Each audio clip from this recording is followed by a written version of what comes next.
Hey, what's up YouTube? I'm out here middle of an orchard and it's starting to rain, so I'm gonna do the best I can to make this video quick and as informative as I can.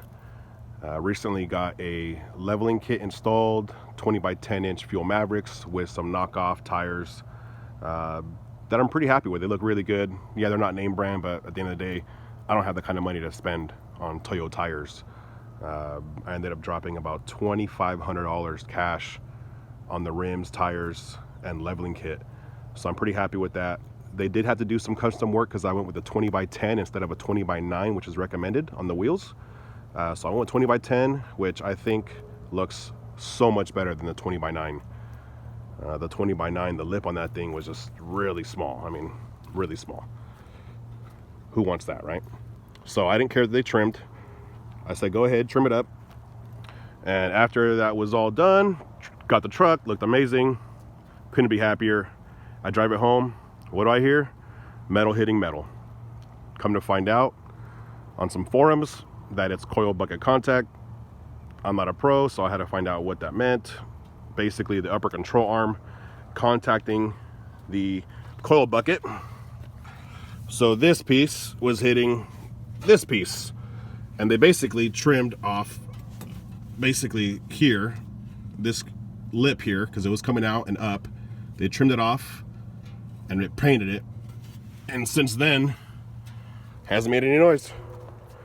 And it actually looks really good. At least, that's my opinion. You guys tell me what you think. So ProComp themselves, when I called them directly the night that I heard it was contacting, told me that they do not make a leveling kit for a Pro 4X. So when I came to find that out, I was like, what the hell? What's my shop thinking? But I guess they don't make it because it'll contact. And there's some grinding that needs to be done. So unless you're not willing to do that and you have a Pro 4X, leave it level. The guy at ProComp told me that you could still put 32s.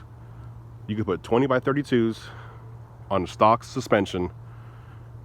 But for the 33s, you got to go a little higher. So he said the 33s might work with the Pro 4X because supposedly the Pro 4X is close to an inch taller than the SL package, or stock Titan, I should say. So I wasn't really willing to risk putting it back stock, but that was my final option with the shop was, hey, if it still contacts after you grind it, then I want the leveling kit off. And if that works, then hey, I was cool with that. But if not, the last step was I was going to put some 32s instead of 33s. So luckily for me, the grinding worked. Looks great, sounds great, and I feel great. So thanks for watching. I might come out with some more videos, but I'm getting sprinkled on here, and it's time for me to take this truck for a road drive and tear some shit up. So thanks for all you guys' input. I really do appreciate the feedback. I don't do this, you know, for monetary. Obviously, I only have a few subscribers, which I'm surprised, and I thank you for that.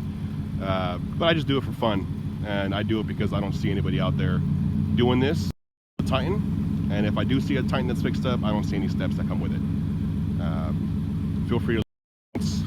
Hey, if you want to subscribe, I've never asked to, but hey, go for it. You know, I might make some more videos. You know, who knows? If you request anything, shit, maybe I'll do that. So I'll keep it short, under 4 minutes, and I'll talk to you guys later. All right? Have fun. Have a great day.